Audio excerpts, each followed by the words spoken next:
Hello, everyone. Now I have sound. Now I have sound. Sorry about that. I don't know what I touched before. Can you hear me now? Can you hear me now? My mic was muted. The thing is, that's why sometimes I wear headphones. But because I'm not playing music, I say, why would I wear headphones? So, so I say, welcome everyone. I was welcoming Amparo, Michael, Jerome, and I said, Jerome, how are you doing? Judy Sharak is here. Rocky Pollack. Yeah. Shelly Chochinov is here. I said that I wanted to talk to all of you today a little bit more about the concept of Noahites. And I talked about this a couple of years, 2-3 years ago, I believe, during the Torah L'Chaim. But it was just like 15 minutes and we moved on. So I wanted to go more in depth about that concept because it seems to be something very popular, even though maybe you are not aware about that here in Winnipeg. But I've seen it in other parts of the world and organizations, Jewish organizations, that they are providing logistic support for Noahites are thriving and publishing books and resources, and it's amazing. So I wanted to share that with you today. And it's all coming from this week's Parsha. The main character, Noah. In Hebrew, we call it Noach, right? Noach. But it's Noah in English. And the concept that he is the patriarchs of the Noahites. Who are the Noahites? You have to wait a little bit. Not yet. I'm still at the beginning of the class. When I take a couple of minutes to wait that everybody connects, everybody's here, everybody can hear me.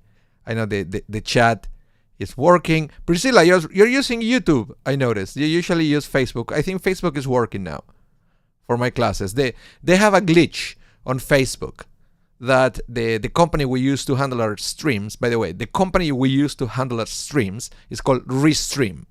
Okay? Yeah, Judy's there. Well, it's good. Yeah.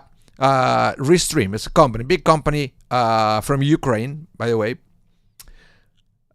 and they were saying that Facebook for Business changed protocols, so we are having problems creating an event from Restream into Facebook.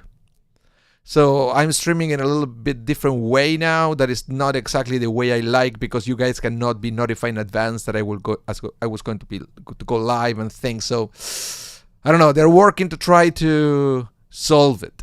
It affects our numbers. How many people watch our events and things because nobody gets notified in advance. Of course, you get notified when we go live if you are subscribed, but not in advance, which is always our goal. And the other thing is on YouTube, there is a feature that is that you can rewind the video, right? Let's say you come late, you can go back to the beginning and start it from there. But the problem is the chat does not rewind. So you may be typing something. It happened to us before. You can be typing a question or something in the chat that to me happened 20 minutes ago, right? And why is that? Because the chat doesn't pause. The chats continue, but the video does. When we create events, we can disable that. But now we cannot. So let's see. Anyway. Okay. Yeah. So Priscilla, it's a YouTube. I think you always the YouTube chat is better than the Facebook. But hey, anyway. So as I mentioned before, we're going to study about Noach today, the one with the ark, with the flood, and everything. And the cool thing about Noach is that with him, we have a new beginning in the world. It's almost like a second creation. We always talk about two creations in the Bible in the sense that if you go to the Torah and you read chapter 1 of Genesis, it will be like one narrative of the creation with one kind of description. Then chapter 2 has a different kind of description and the rabbis talk about the quote-unquote two creations. But this is also a creation. It's the second parsha of the Torah. But God started fresh with just one family, Noach and his family. It's almost like Adam and Eve. But when Noah and his family come out of the ark, they had to start from zero. There was nothing there. nothing, and he has to start again. And there are certain rules that God gave Noach. And God made some kind of covenant, a covenant with him, with Noah and his family. Why? Because it looks like without law and without a covenant, the result will be exactly what happened before the flood, that the world will be consumed from within. So I don't think that God understood. I think God wanted to prove a point of what happened when we have no law in a society. And with Noah came the covenant of the law, of that something has to be done by humanity in order to preserve peace and to work together towards a better world. So that's why the rabbis understand that there are certain laws that they were giving to Noah and his descendants that the entire humanity have to follow. Eventually that covenant was expanded as they applied exclusively to the Jewish people. Okay, that started with Abraham, Isaac, and Jacob, and eventually it was sealed with Moses. But what happened with the rest of humanity, the one that they are not bound by the Torah? Well, they are still bound by the laws of Noach. And what are exactly the laws of Noach that, according to the rabbis, every human being should follow? Well, we are going to try to answer that question in today's class. And if you ever heard about this concept, please let me know in the chat. I want to know, with your own words, what you know about the concept of the Noahites. Have you ever heard that word before? Do you know any Noahites? So let me know, please, in the chat. Okay. Okay. So Priscilla, you already have some questions. Let me see what you ask here. It's a question for later about Noach. Do you think the flooding was all over the earth or just one location, like in the middle of East or something? Otherwise, was the Pharaoh Egyptians descendant of Noah family? Well, the first thing, according to the narrative of the Torah, was in the entire world. If you take the story as a factual story, right? But according to that, it was in the entire world. And I don't know anything about the Pharaoh and Egyptians being descendants of Noah. Okay? I never heard such thing. Holy, welcome, Holy Mandelkorn. These are the basic laws that all humans supposed to follow. Yes, but have you ever heard which are? I will give you a hint. There are 7 laws of Noah. And only 7. So let me know if you ever heard about this. Yeah, Judge Pollack, absolutely, the 7 laws. So let's start by understanding where is this covenant that I was talking to you about was coming from. So it's coming from the Torah, right? From this week's Parsha. And it says, God spoke to Noah and his sons with him. He said, when he said here is God, God said, as for me, I am herewith establishing my covenant with you, with your descendants after you, and with every living creature that is with you, the birds, the livestock, and every wild animal with you, all going out of the ark, every animal on earth. I will establish my covenant with you that never again will all living beings be destroyed by the waters of a flood, and there will never again be a flood to destroy the earth. So, we are talking about a covenant. Whenever you have a covenant, it's a two-sided thing. So now we read here about God's part of the covenant. But what was Noah and his descendants part of the covenant? Yes, Shelley, I was saying, I mentioned this before, but we never went this depth into studying the laws of Noah. Okay? So yes, and there are 7. So here we read about the covenant, we read about God's promise, but it's not really 100% clear what is expected from us or from humanity to do. Nevertheless, there are many interpretations about this. Some interpretations is that regardless what humanity will do, God will never send another flood. And I remember, I believe it was the previous Pope, not the previous one, two popes. So I think it was John Paul II. I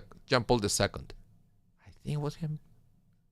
Or maybe it was the one after, that he talked about this. And because I remember I received a phone call from the media that the Pope was saying that God will never destroy the earth again with a flood, but it could be done through other ways, like through fire, for example. Right? It was a very interesting, very very interesting interpretation, which is right. If you read if we believe that there are no extra words in the Torah, every word is important. Why will God say, "I will never again destroy all living beings by the waters of a flood"? Why would God could say, "I will never again will all living beings be destroyed," period, right? But no, it continues by the waters of a flood. So it could be understood that that God could destroy everyone, not by the waters of the flood, but by other means, right? Anyway, so let's study it now about the 7 laws of Noah, which, by the way, are not coming from Noah, but they are coming from Adam and Eve. The understanding of that there are 7 laws is that the laws were there before the flood, and humanity never paid attention to this. So now God is saying to Noah, "I will make it even clearer for you. Yes, you have to do it." Because God basically is like the 7 laws were implied but never enforced. It's almost like now, when we are moving to a new phase in the pandemic, when the government says masks are recommended.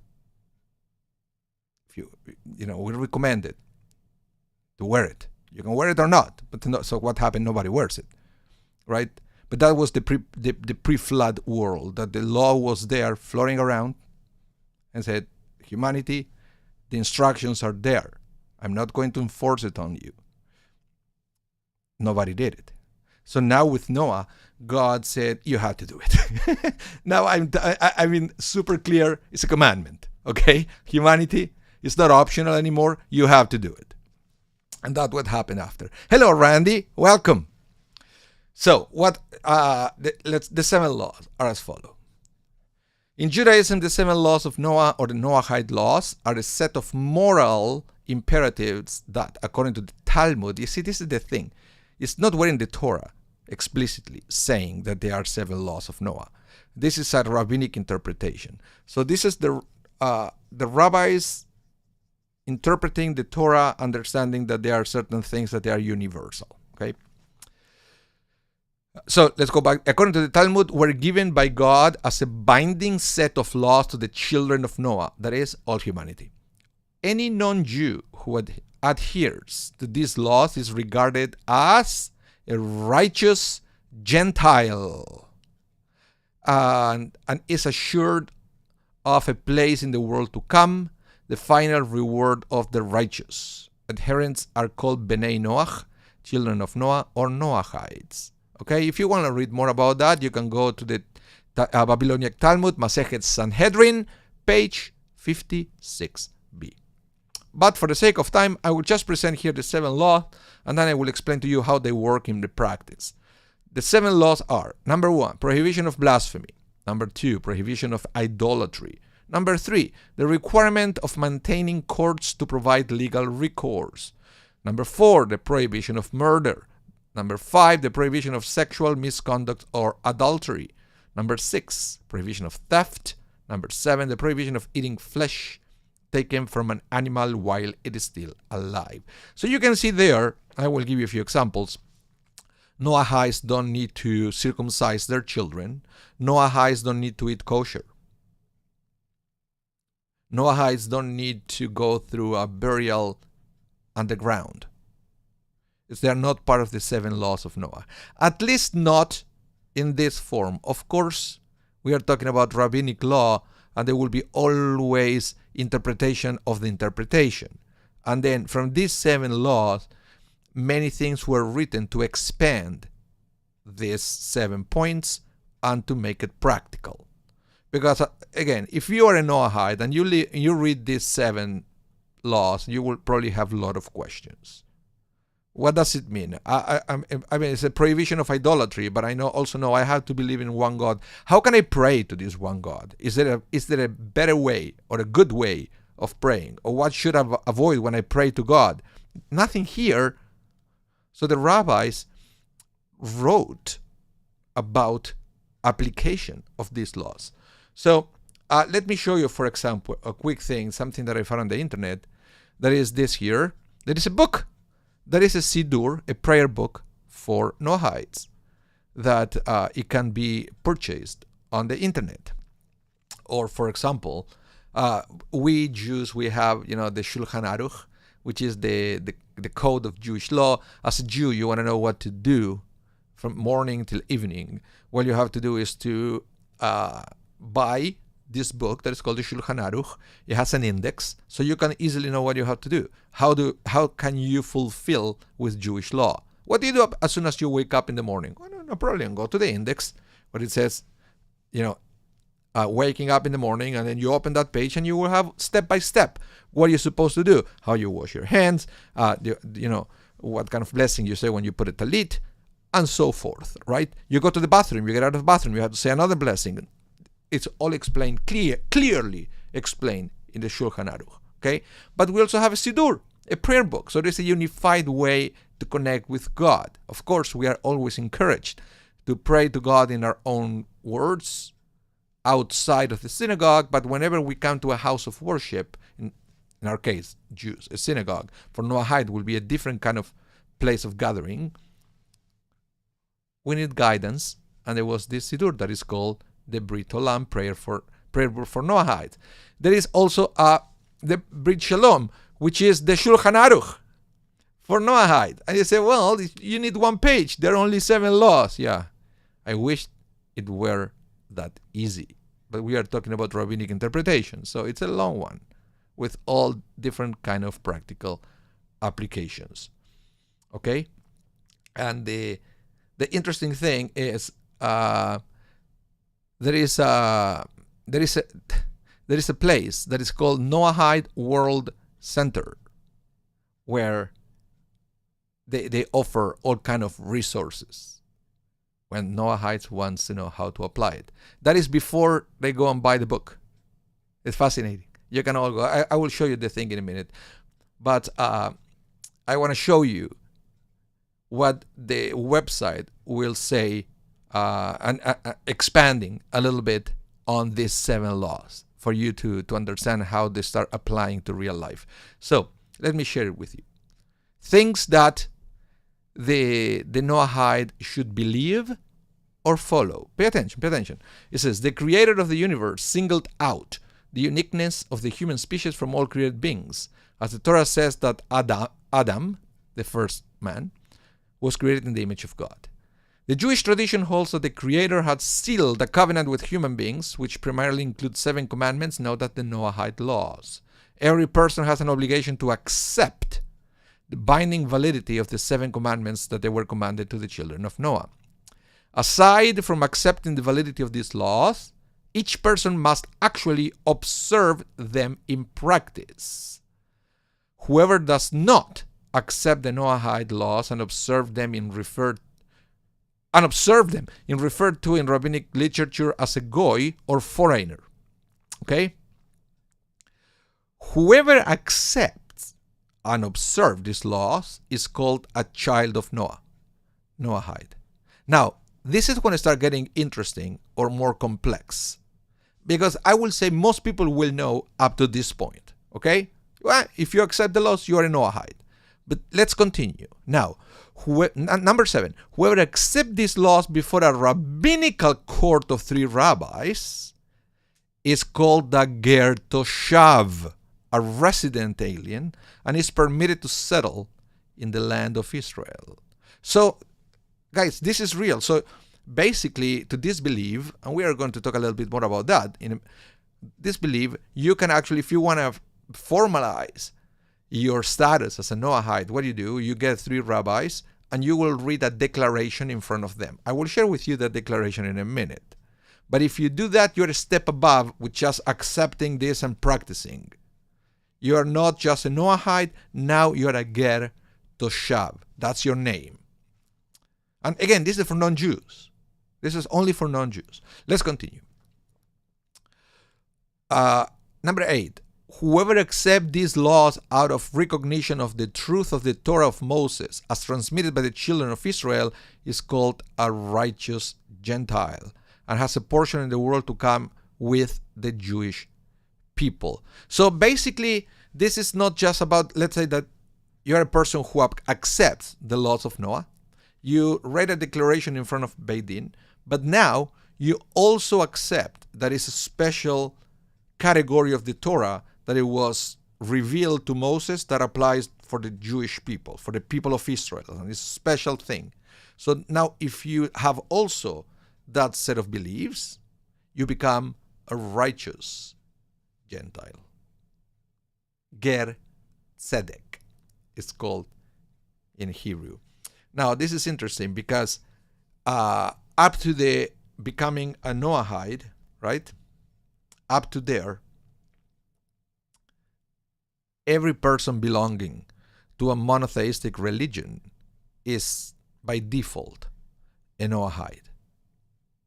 But such person will never read a declaration in front of a rabbinic tribunal, and most of those people belonging to other monotheistic religions don't believe that there is a special covenant still valid between God and the people of Israel, right?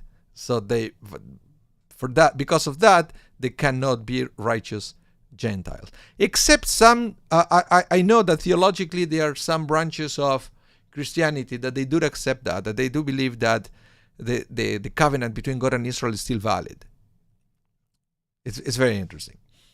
Okay, so let's continue with this. Now, number 9, whoever accepts these laws, not out of believing the Torah, but as an intellectual or ethical imperative, is called a wise Gentile. Now, number 10 is going to repeat the Noahide laws. Let's read it with this language. Number 1, the prohibition of worshiping false gods, the prohibition of cursing God, the prohibition of murder, the prohibition of sexual immorality, the prohibition of robbery, the prohibition of eating limb from a living animal, and the requirement to establish a court system. Just a little bit different in the order, but you get the point. Okay. Number 11. These laws will be elaborated in details in the chapter that follows, because this is about the book that I mentioned before. Although these laws from the foundation of the Noahide Torah, many of the matters essential to a life of cleaving to the Creator are included in this Torah, such as study, prayer, charity, character improvement, and others. These too will be elaborated in details in the chapter that follow. So in other words, it's not just, that's what I was saying, not just 7 laws, that there are many more things that they will make a good Noahide. Number 13, in this framework, only laws pertinent to non-Jews have been included. Laws pertinent to Jews in their relationship with non-Jews are also not included. But there are other ways to study it. Okay? I don't know. I think it's a fascinating thing, and it exists. And this is taken from the words of Rabbi Uri Cherky, chairman of Brit Olam Noahide World Center. You have there the website in case you want to explore it. It's a fascinating thing if you want to study more about what it is. Now, the interesting thing is, all the concept of Noahide is something that is huge in the Orthodox world. In the conservative/reform world, it's not so important, because when somebody approaches the synagogue, most of the time that approach and that interesting ends in a conversion to Judaism. Now, most of the Orthodox world will discourage the conversion, and it will try to convince people who are interested in the Torah of Israel and the Jewish people to become righteous Noahides. You see, it's like it's not that if somebody comes for the conversion and say, get out of here, I don't want to see you. It's no, I have something better for you. It's a better deal. Because you can still go to the same heaven that every righteous Jew was going to go without having to accept all the 613 commandments. You have to accept only 7.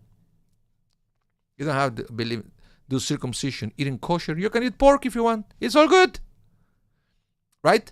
I can give you a better deal. You don't have to be a Jew, and you can still satisfy your spiritual desire. It's so, but we in the liberal world don't go that way. We accept people who come into a conversion to Judaism, which is discouraged most of the time from many Orthodox branches. Shelley Church, competition for the souls. Yeah, I don't know how to call it, but it's a reality.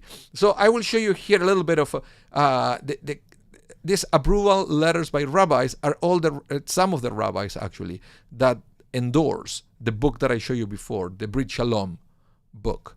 Okay, so yeah, this was written by Rabbi Uri Cherky, but they are endorsed by all these rabbis. They are big name rabbis, by the way. Big name rabbis.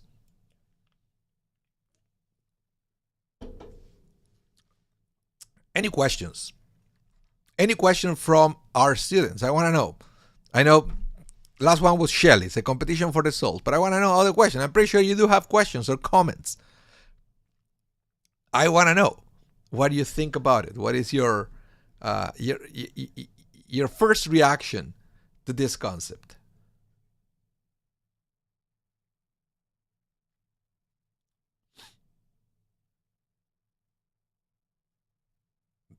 Nope. Okay. As soon as you have something, type it there. I will read it. Now, remember that I told you at the beginning that even though we call it Noahide laws, everything is coming from Adam and Eve. It's coming from a law that it was given pre-flood. Well, that is rabbinic interpretation.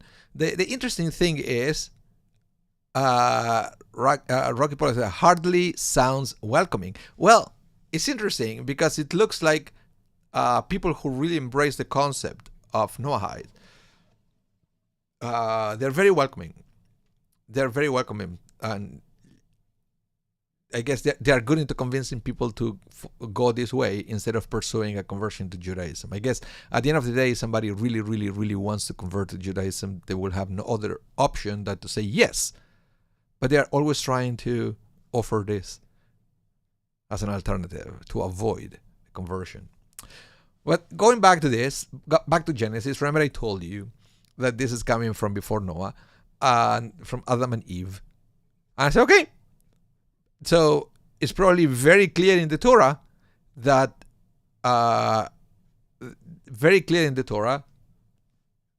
we have these 7 laws. I think that nobody paid attention. Well, it's not that clear, actually. I will read it for you in a minute. It's everything coming from 2 verses in chapter 2 of Genesis. And if you read those 2 verses, nowhere it says that they are laws. But according to oral law and rabbinic tradition, they are. You will be surprised how the whole concept of Noahide comes from that. You have to wait a minute about that. Holly Mandelkorn, you say, can Christians be considered to worship one God? Interesting question. And it depends who you ask. There was a time where rabbis will give you an absolute no. Christians are not Noahide. But that concept comes from times where there was a very bad relationship between Christianity and Judaism. Right? Now in these days, more and more rabbis are accepting the concept that Christians are Noahide in the sense that there is a different understanding of the concept of Trinity. Not as we believe that there are 3 gods, but it's one God that could be expressed in 3 different ways. It's not much difference that in Judaism sometimes we refer to God with different names, right? We are not talking about different gods. It's one and the same. So there is understanding in this day and age that yes, Christianity, at least, with, for example, something like Roman Catholic Christianity is more difficult because of the all the images on churches. That's what it make it more complicated. But evangelical Christianity, it is understood as being Noahide. Islam, never an issue. Islam, it is 100% Noahide. 100% Noahide, and it's believed that the Muslims believe in one God and one God only. So there you go, no problem at all. Okay, Christianity took a little longer to be accepted as a Noahide form. But all this that the rabbis are creating is to convince people that it's just not good enough to be Noahide. You have to be Ger Tzedek. For us, conservative and reform, anybody who converts to Judaism is called a Ger Tzedek. Okay? In the world of the Noahide, a Ger Tzedek has a different connotation and is still a Noahide who has a different level. Okay? So, where is all coming from? Genesis chapter 2, verses 16 to 17. And it goes like this. Read it. Hashem, God, and here it said Adonai Elohim, commanded the man, saying, from every tree in the garden you may eat, except the tree of the knowledge of good and evil. You are not to eat from it, because on the day that you eat from it, you will become certain you will die. Can you read the 7 laws of Noah from there? I cannot. Right? If you read this without any kind of oral law knowledge or background, you cannot see there the 7 laws of Noah. Even though the rabbi said the 7 laws of Noah are encapsulated into those verses. Can you see it? Probably not. Probably not. All we see there is one single mitzvah, one single commandment, that is, from every tree in the garden you may eat, except for that one. Okay? Very interesting that the first law that humanity broke was a law of kashrut. Hey, this you can eat, this you cannot eat. Okay, let's eat what I cannot eat. That was the very first law given to humanity was dietary law. And it was broken like within a day. Very interesting. Maybe that's why we struggle so much with kashrut. Now, back to Genesis. Genesis 2. Okay? How in this world the rabbis understand from here the 7 laws of Noah? Let's see. Back to the Talmud. Rabbi Yochanan explains. Hashem, okay, so basically, you see that I highlighted every word here. So the next page, you will see that Rabbi Yochanan is explaining the meaning of each one of these sentences, okay?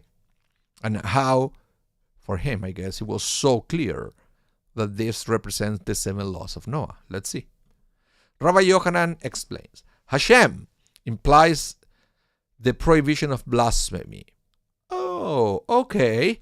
As it says in Leviticus 24:16, he who blasphemes the name of Hashem shall die. Okay? God is a reference to idolatry, for it says in Exodus 23, you shall have no other God before me. Commanded is a reference to laws of justice, for it says in Genesis 18:19, for I have known him, so he will command his children after him to keep the way of the Lord and righteousness and justice. Okay? The man is the prohibition of murder. God explicitly commands Noah, if one sheds the blood of the man, by man shall his own blood be shed. Saying refers to sexual misconduct and or adultery, as the prophet Jeremiah says, saying, if a man divorces his wife.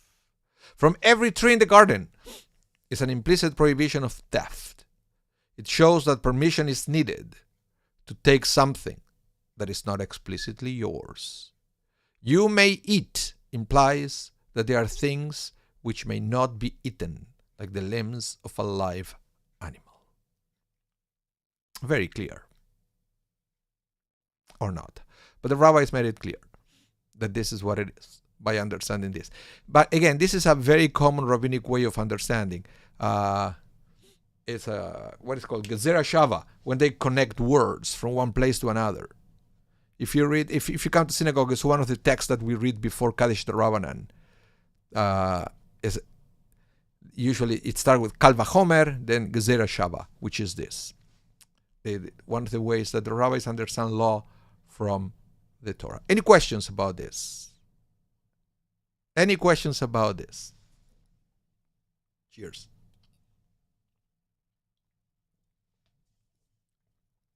It's delicious. I got addicted to this. This is soda water with, it's supposed to have flavor, but it's not flavor, it's just the smell of something. Okay, and no questions, no comments. Let's continue. Now, a few more interpretations of this.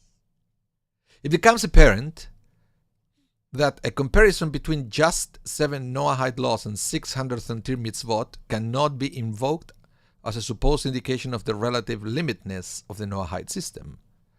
For the 7 Noahide laws refer to 7 broad areas of legislations, whereas each of the 613 referred to a separate, specific, narrowly construed statute. That is to say, the word law, as found in the term 7 laws, referred to a broad legislative area. The word commandment, as found in the term 613 commandments, referred to a stark legal dictum, qualified as a mere bylaw of the broader area. 66 commandments can be derived from the 7 Noahide laws. Here you go. So you can already understand that according to this rabbi, it's not 7, guys. It's not 7 laws. It's at least 66. I say, okay, now we are talking about.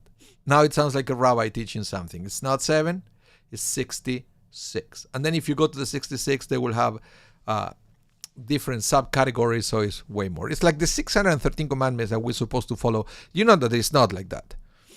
When you get to the Talmud, you realize that the rabbis added hundreds and hundreds of other laws on top of the Torah laws. So, like that. Leon Pinkovich, welcome to the class. I can see your name now in the chat. Okay? Any questions about this? Type it in the chat. Type it in the chat.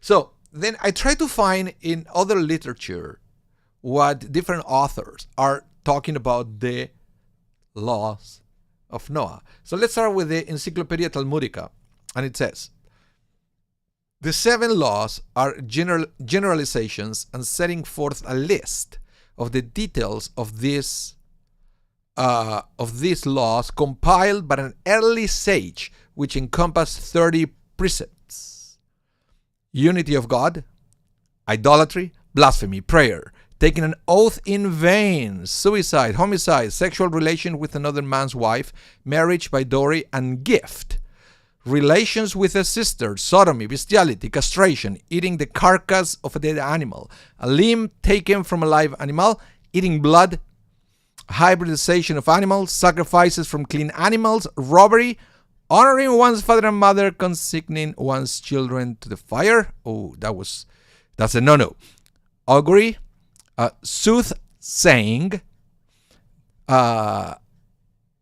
divining, sorcery, casting spells, consulting a ghost, consulting a familiar spirit, inquiring of the dead. It's very, very interesting because all this kind of fortune tellings, according to this, is forbidden, not just for Jews, but also for Noahides. One of the precepts is missing in the manuscript. The missing precept follows the prohibition against hybridization of animals. Perhaps the missing precept is a prohibition against the hybridization of seeds, which is a prohibition for Jews, right? Welcome, Dalia Finkelstein. Welcome to the class. Bienvenida. Let's continue. Now, Encyclopedia Judaica will also expand on the concept. It says, the prohibition of idolatry provides that To ensure social stability and personal salvation, a non-Jew does not have to know God, but must abjure false God. Okay, do you understand the difference here between knowing God? Because for Jews, we have to know God. That is one thing. Maimonides talked a lot about that. And in fact, he pushed himself to study philosophy with Muslim teachers just to have a better understanding of God. And he believes that every Jew should do that. But here it says, for Noahide, you don't have to know God, but just have to let go false gods. Okay?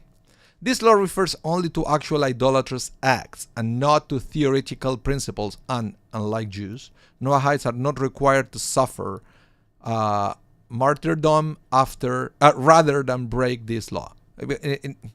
In Judaism, I don't know, I talk about this during previous classes, that you can break all the 613 commandments to save your life, except for 3. Incest, murder, and blasphemy. If somebody put a gun on your head and I said, you have to do blasphemy to God, say something bad about God, then you're supposed to rather die before doing blasphemy, right? Or somebody said to you, kill that person or I will kill you. You're supposed to die rather than kill another person. One of the limitations of your life comes first. But if somebody put a gun in your head and said, I don't know, eat that pork sandwich or I will kill you, just pass me the mustard and I will eat it, right? That one is okay to break in order to save your life. But here said even the blasphemy is not. We don't go that far. Noahide don't require to do that. They are, however, required to choose martyrdom rather than shed human blood. So they're still bound with the thing that you are not allowed to kill somebody else. In view of the strict monotheism of Islam, Muslims were considered Noahides. Remember, I told you that was never a problem. Where the side of Christians was a matter of debate. Since the later Middle Ages, however, Christianity too has come to be regarded as Noahides on the ground that Shituf, associationism. This was the Jewish interpretation of Trinitarianism. So it's not forbidden to know Jews. Okay, so yeah. Back to the chat. Rocky Pollack, I suppose the 7 laws are meant to be principles to aid in determining whether one of them have been followed, but it sure is complicated. Okay, ignore that I said, that can't be right. Okay. Okay, Rocky. Michael Legov, apparently it's applesauce with pork rather than mustard. Okay, I don't know, if I ever have a situation, somebody puts a gun on my head and said, eat that pork sandwich or I will kill you, I will ask for mustard, okay? That's just me. Guilty pleasure. Anyway. So, remember I told you this. Noahide must not only accept the 7 laws in their own merits, but they must accept them as divinely revealed. So this is also something at the belief level. This follows from the thesis that all ethics are not ultimately natural but require a theological framework.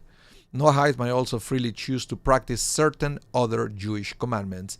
That's why it's not uncommon that Noahides practice circumcision and kashrut, and they just out of love of God do not work on Shabbat. That's very common. Very common according to the research that I did. Okay, but they don't put on tefillin, for example, or they don't have to wear talit or something like that, or wear a kippah, for example. But for other major commandments like circumcision, kashrut, or Shabbat, they are invited to do it. Yeah.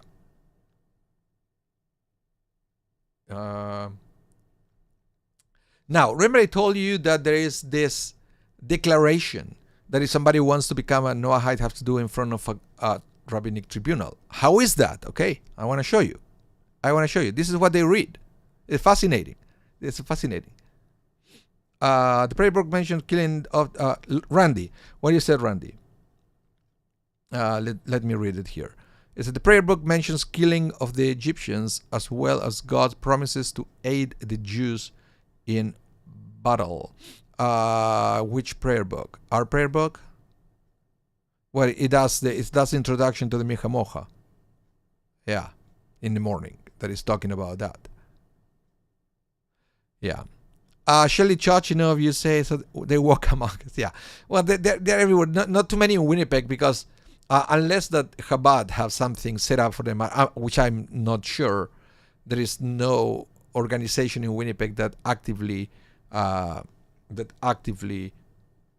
help Noahites to become independent communities, which are other places in the United States or in Israel, that they help Noahide to get together, to marry each other, and to create Noahide congregations. It's a thing. Google it, guys. It's fascinating.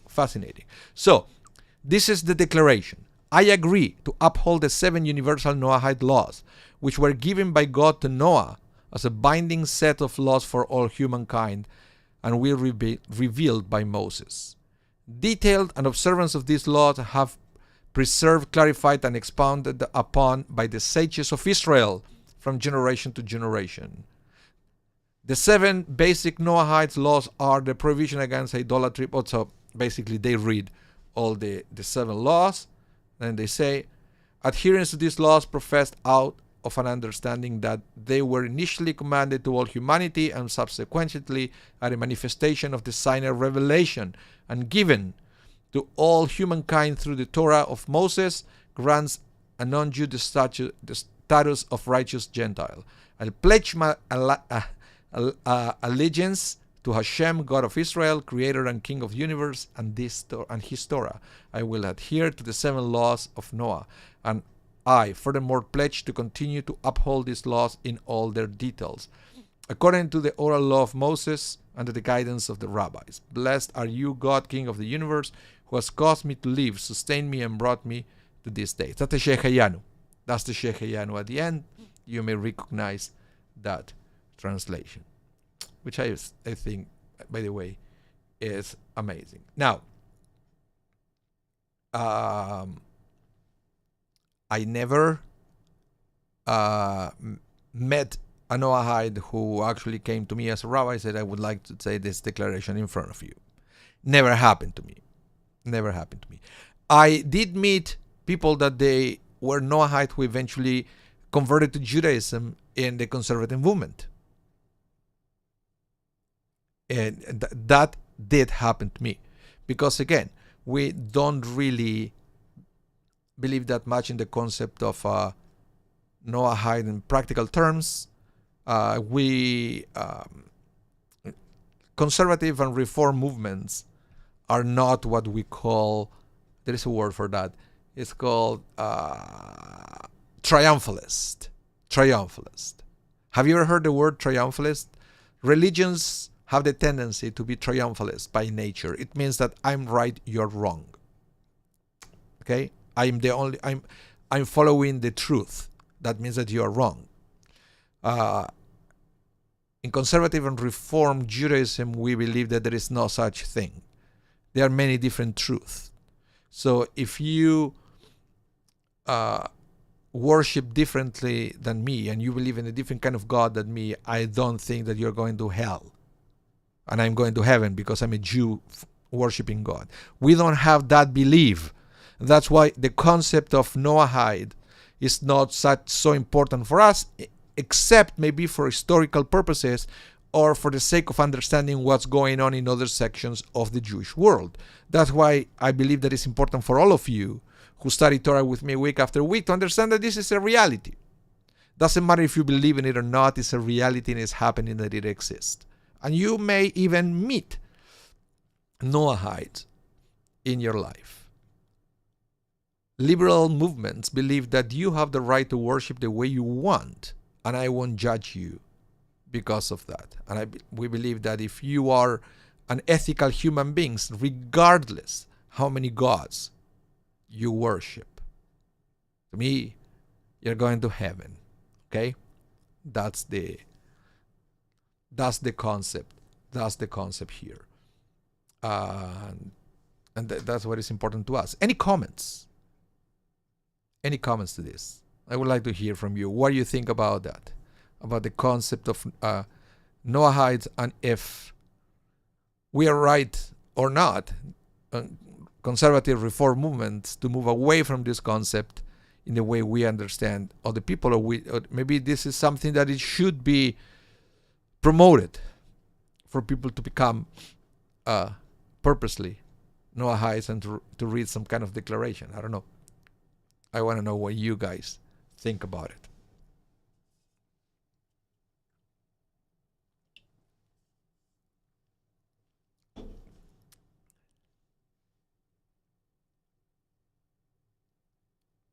No? Okay. Okay. Anyway, so thank you so much, everyone, for coming to today's class. Remember that this class is going to be repeated tonight at 8 p.m. 8 p.m. Central Time. We always repeat the class in case you missed parts of it. Don't worry. Rebroadcasted at 8 p.m. tonight. It's going to be the exactly same class. And Rocky Pollax, I can't believe that hours has gone by. Lots of insight today. Thank you, Robert. Okay. David, which David is this? Which David is this?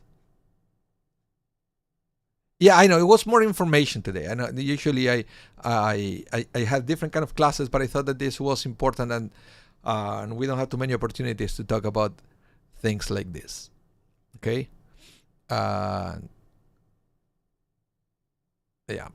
So thank you, everyone. Remember, stay safe, and hope to see you soon.